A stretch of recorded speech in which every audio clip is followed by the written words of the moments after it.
devez vous demander pourquoi je mets plus d'intro ni d'outro, ben c'est très simple, comme je les ai pas sur moi, et ben j'évite de les mettre. Alors qu'on a une intro et une nouvelle outro que mon compagnon a faite. Il vous a fait aussi également une vidéo pour vous expliquer un petit peu pourquoi il était un peu en retrait. Malheureusement, c'est ça qui m'énerve un petit peu parce que je veux qu'il soit présent avec moi. Mais c'est vrai que des moments, soit il peut pas parce qu'il travaille, ou soit il pouvait pas à cause des raisons sanitaires, à cause du Covid-19 tout simplement. Salut tout le monde, je suis Anaïs d'un couple une PMA, donc je viens pour vous donner des nouvelles du rendez-vous du 24/11 qui a eu lieu à 8h10 précisément. Donc j'ai beaucoup de choses à vous dire, il y a beaucoup de choses à se raconter. Donc je vais essayer d'être le plus clair possible et essayer de vous donner un maximum de détails pour éviter de faire plusieurs vidéos. Donc la dernière fois je vous avais gâté, j'avais fait une vidéo un peu vlog pour parler des piqûres. J'avais aussi fait une partie 1, une partie 2. Et là je voulais vraiment vous parler du rendez-vous du 24/11 à 8h10. Donc je suis partie de bonne heure. D'ailleurs mon père m'accompagne à chaque rendez-vous, c'est pour ça que je l'ai remercié dans les vidéos précédentes. Donc on est parti de bonne heure, on est parti de la maison, il était 7h14 à peu près. On est arrivé là-bas, je suis arrivée, il était encore dans les 7h, j'étais encore dans la salle d'attente à 7h54. Ils ont eu des soucis au niveau des ordinateurs, donc on ne pouvait pas prendre de ticket. Je me suis tapé la honte parce que j'ai voulu prendre un ticket, c'était pas encore ouvert. Le temps qu'ils allument les ordis, j'ai poireauté. Donc j'ai été ensuite, il y avait un couple avant moi. Donc après, c'était à mon tour, j'ai mis à jour mes dossiers parce que j'avais pas de CMU lors des rendez-vous d'avant et il fallait à tout prix une CMU. Désolée pour le zoom. Et du coup, j'ai tout mis à jour, quoi. J'ai actualisé tout ce que je devais actualiser. Donc j'ai mis à jour pour le rendez-vous du 5, le rendez-vous du 12 et le rendez-vous du 17. Et j'ai montré la preuve comme quoi j'avais l'attestation de CMU. Donc je me suis renseignée parce qu'elle m'avait dit de faire la prise de sang sur place et comme ça avait traîné, il était déjà à l'accueil, il était au moins 8h07 et tout, elle m'a dit vous allez être en retard, vous faites l'échographie, vous voyez avec elle, voilà si ça se passe bien et ensuite certainement qu'elle va vous orienter au laboratoire qui est juste en dessous au -1 de l'établissement et vous allez faire le nécessaire pour prendre les fameuses hormones. J'ai attendu du coup devant le fameux bureau, donc j'ai attendu même pas 3 minutes, elle m'a pris tout de suite. Donc il y avait une stagiaire avec elle, donc on a fait un peu connaissance, on a discuté.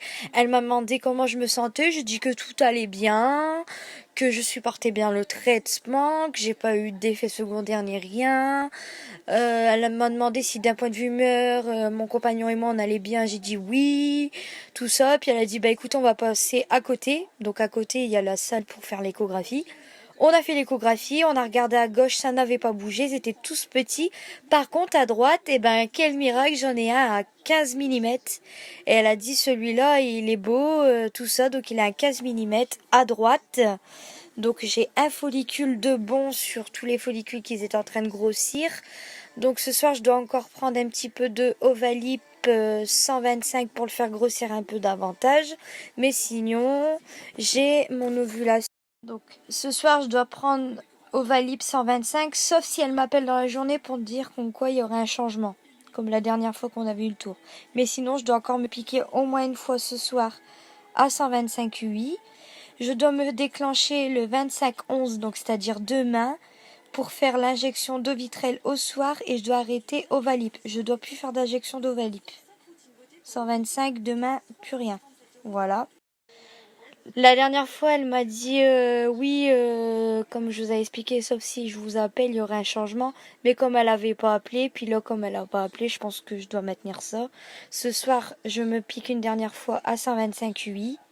Demain, le 11, donc le 25/11, je dois faire l'injection d'Ovitrel le soir, donc complet, les 250 complets dans le bidon. Voilà, et je dois plus prendre à partir de demain Ovalip, je dois plus du tout le prendre.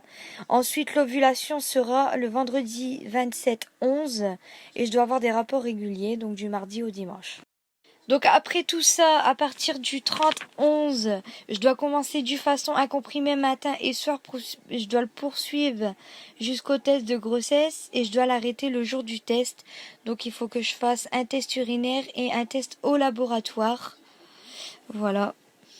Le 11/12, je dois faire un test de grossesse dans mon laboratoire que j'ai l'habitude d'aller et je dois être et je suis pas obligée d'être à jeun à voir, c'est marqué sans être à jeun.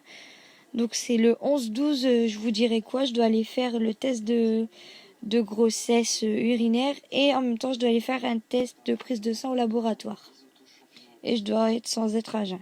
Si le test urinaire et le test sanguin prouvent que c'est positif et que ça a marché, donc ça veut dire qu'il y aurait une grossesse qui est en cours, je dois impérativement appeler le secrétariat de la PMA au numéro qui est indiqué sur la feuille pour une échographie cette fois-ci de grossesse. Et si c'est négatif, je dois attendre les règles, appeler le secrétariat pareil pour un rendez-vous d'échographie vers J12 et reprendre à J2, Ovalip, mais cette fois-ci 125 parce que notre corps sera déjà adapté avec une prise de sang. Donc en gros, on aurait répété l'étape si ça aurait été négatif.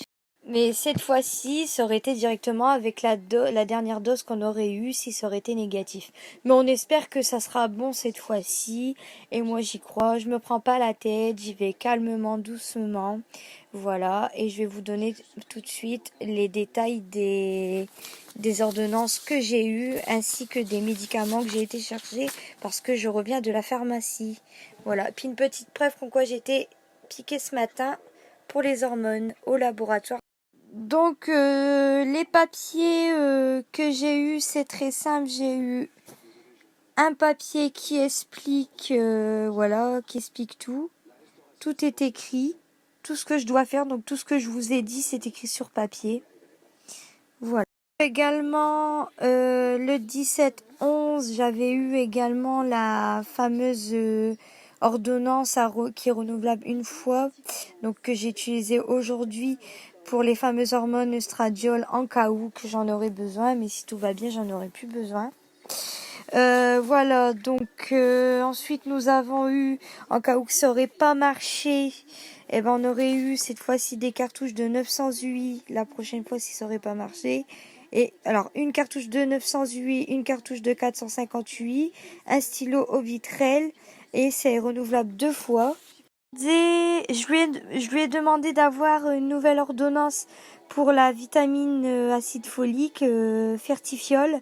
Donc j'ai été le chercher tout à l'heure. Hein. Donc je vais essayer de vous le montrer. Voilà, j'ai été chercher ce matin à la pharmacie. Donc là je vais en prendre ce soir et jusqu'à mes 2 mois de grossesse. J'ai été également chercher le Dufaston, donc là, comme je vous expliquais, le Dufaston, cette fois-ci, il ne marche pas pour avoir les règles, enfin, il devrait fonctionner s'il n'y aurait pas de grossesse, mais là, je dois le prendre pendant 12 jours à partir du 30/11, là, c'est pour le côté progestérone, voilà. S'il n'y aurait pas de grossesse, ça déclenchera automatiquement l'arrivée de mes règles, mais s'il y a une grossesse, eh ben, mes règles ne vont pas arriver, voilà. Donc ça, c'était pour l'ordonnance du Dufaston. Après l'échographie, je suis descendue au -1, je me suis perdue dans les couloirs, on m'a aidée. J'ai été effectuer la prise de sang. Je suis venue avec ma carte vitale, mon attestation de CMU. Je me suis présentée, nom, prénom, tout ça, date de naissance, adresse, numéro de téléphone, patati patata, train habituel. Ils ont dit qu'ils avaient faxé les résultats et ça allait 10 fois plus vite parce que c'était le labo qui était juste en dessous. Ils allaient le faxer directement au docteur en question et que moi j'ai précisé à plusieurs reprises, que ce soit la dame qui m'a piqué ou le secrétariat, j'ai dit je veux impérativement l'exemplaire à ma maison. Comme ça je vous dirai ce que ça disait d'un point de vue hormones aujourd'hui le 24/11. Voilà. Et là elle m'a pas encore appelé non plus, donc je pense que parce qu'il y a des intervalles entre chaque vidéo, donc je pense que il n'y aura pas de changement. Je dois faire ce qui est écrit sur la feuille. Voilà. Donc j'ai oublié de le montrer, mais elles sont là, les fameuses boîtes de Dufaston. que je dois prendre à partir du 30 pendant 12 jours. Comme j'ai une ALD par rapport à ma maladie que j'ai expliqué, j'ai une tumeur bénigne, problème à mon cerveau depuis toute petite, je suis suivie. Bon, bien sûr, c'est une tumeur bénigne, enfin voilà, bref. Comme je suis une personne vulnérable et que je risque de tomber enceinte, j'ai également fait le plein au niveau des masques, j'ai été les chercher, quoi. Comme je suis couverte, j'aurais pas eu de soucis, j'aurais pas à payer, quoi, je suis remboursée, tout ça. Donc je suis vulnérable, pourquoi? Parce que j'ai des problèmes de santé, j'ai des problèmes à ma tête et je risque d'être vulnérable aussi en étant enceinte. Voilà. Donc j'ai eu une ordonnance, donc elle s'est trompée au niveau de la date là par contre cette fois-ci. Mais c'est pas grave parce que c'est marqué ACG plasmatique, dosage quantitatif à réaliser le 11-12. Donc c'est la fameuse prise de sang que je dois aller au laboratoire avec et qu'au matin de bonne heure je dois faire aussi un test urinaire avant d'aller au labo. Voilà. Renouvelable. Et j'allais oublier pour la route, mon endomètre était à 11. Parce que c'est vrai, d'habitude je donne le détail là. Là j'ai parlé que du faux à 15 à droite. Mais c'est vrai, j'ai un endomètre à 11. Donc il est corps bien pour accueillir une éventuelle grossesse. Donc tout était ok. Beau follicule, bon endomètre, bonne muqueuse, tout ça. Tout était parfait pour... voilà, tout serait parfait. Voilà, donc j'ai fait le point sur les ordonnances. Je vous ai fait le point aussi sur la conduite à tenir après la stimulation simple au niveau de l'ovulation. Donc je vous ai expliqué pour les ordonnances. Quand j'ai dit que c'était mal annoté, c'est parce qu'elle était datée du 1-10 alors qu'on est déjà au mois de novembre. Mais la date dans laquelle je dois effectuer la prise de sang, elle est bonne. Elle date pour la date où je dois vérifier, c'est-à-dire pour le 11-12. Voilà. J'espère aussi avoir les conclusions de la prise de sang de ce matin que j'ai effectuée directement là-bas. Donc j'espère que les hormones ça va pour vous faire une vidéo comme j'ai l'habitude de faire de chaque rendez-vous, les PDS du matin avec les fameuses hormones qui augmentent ou qui descendent. Voilà. Si cette vidéo vous a plu, vous pouvez vous abonner en cliquant juste en dessous, activer la cloche de notification, liker cette vidéo, la partager, la commenter. Et on se retrouvera pour les vidéos, pour parler un petit peu des humeurs, du traitement, comment ça se passe, tout ça.